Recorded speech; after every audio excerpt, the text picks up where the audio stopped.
It's one of those inevitable mornings in the winter, even here in Houston.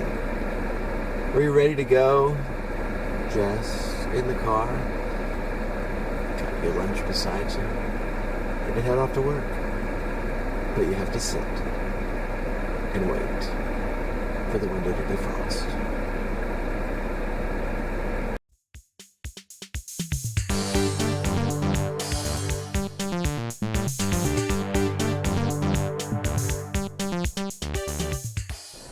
So over the last couple of weeks, I watched through the Netflix documentary Making a Murderer, and I know I'm a few weeks behind the discussion on this.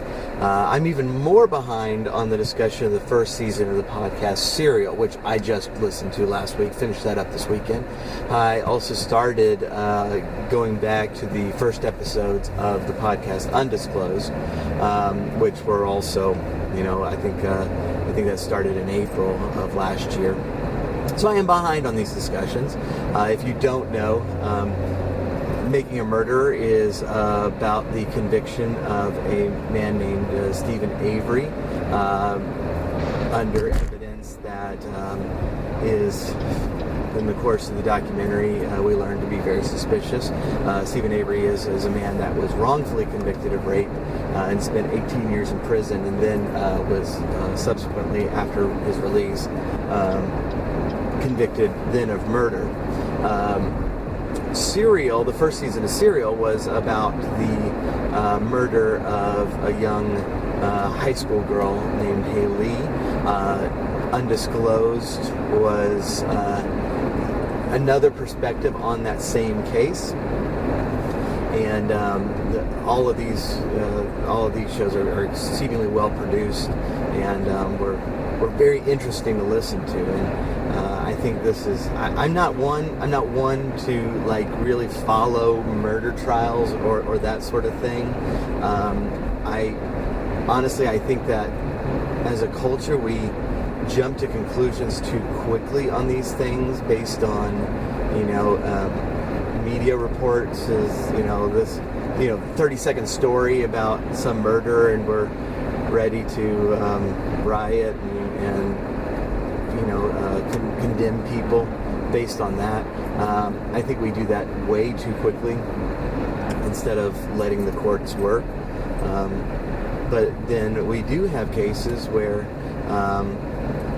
the courts don't work.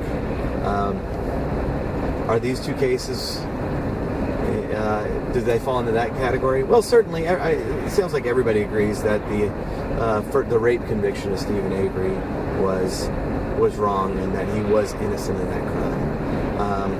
If he did the murder or not, I don't have any foggy clue. Did Adnan murder Haley? I don't know. It's kind of funny because I'm listening through Serial, and I have an opinion after I finish these 12 episodes that are between 30 minutes and 45 minutes long. I have an opinion about what happened. And then I start Undisclosed, and within 3 episodes, my opinion changed. And that's exactly why I don't give my opinion on court cases, because I don't have all the evidence. And even after listening to this stuff for like 10 hours, I still don't have a clear opinion about what was going on. However, there were some things that jumped out at me that really disturbed me. For one, and this is a little bit of a spoiler, but I'm not going to give the details, so I don't think this affects your viewing of Making a Murderer in any way. But in 2 separate trials, the district attorney gives completely different narratives of what happened in order to get a conviction. And that tells me that we're not interested in truth. We're interested in the conviction. And in one case, the evidence that I'm allowed to present fits better with this narrative, but in another case, the evidence I'm allowed to present fits better with this narrative. And so I'm going to go with whatever, sparks conviction. That bothers me a lot. I think, of all places, our courts should be about truth. and not, trying to structure evidence to get a desired outcome, but to actually follow what the evidence says. But more than that, I'll tell you exactly why my opinion gets so swayed in the Haley trial. And it's because the evidence that we should have, I haven't heard it yet. There's an old biblical standard of evidence that to convict somebody you need 2 or 3 witnesses. And I mean, the reason for that is really clear. It's, people lie. People are mistaken sometimes. And a really great example of that is that the woman that was raped in the first Stephen Avery case was a very credible eyewitness who believed it had been Stephen Avery. But it wasn't. And so it might not even be, I'm trying to lie to put you in prison. It may just be that you're mistaken. And so that's why God asked, look, if you're going to convict somebody, by all means, but get 2 or 3 witnesses for this. Don't do it on the word of one. And I compare that to my days as a court clerk. I was a court clerk for several years it's probably 10 years ago now. But I sat through many jury selection sessions as the clerk of the court. And there were many times that I heard the prospective jurors being asked, if we only bring up one eyewitness, would you convict based on that eyewitness? And at the time, I was like, well, yeah, if the witness is credible enough, sure. And I shudder to think that, at that time, I very well could have been someone who sent Stephen Avery to jail for 18 years for rape that he didn't commit. As I've gotten older and as I've studied more, I think the biblical standard is a good one. I'm of the camp that believes that taking that principle into the modern day, of course, in ancient times, you pretty much had eyewitnesses to crimes, and that was pretty much it. They didn't have fingerprinting and DNA evidence and blah, blah, blah, all that stuff. So taking that principle to the modern time, what I would ask for now is 2 or more lines of independent evidence. And I really think that we need to be holding the prosecution to these standards when they're trying to get convictions. And even if the law only demands one, that we take a look at it and go, you know what, somebody's life is at stake. Especially these days where we don't have any really sort of concept of somebody having paid their debt. When I hire someone, I have to do background checks. And since I'm in insurance, my staff is licensed with the state, and the state does background checks too. And if there's some, massive conviction in the past, they can't even get a job with me. And it's the same way all over the place. I mean, there are very few jobs that are not going to ask for a background check.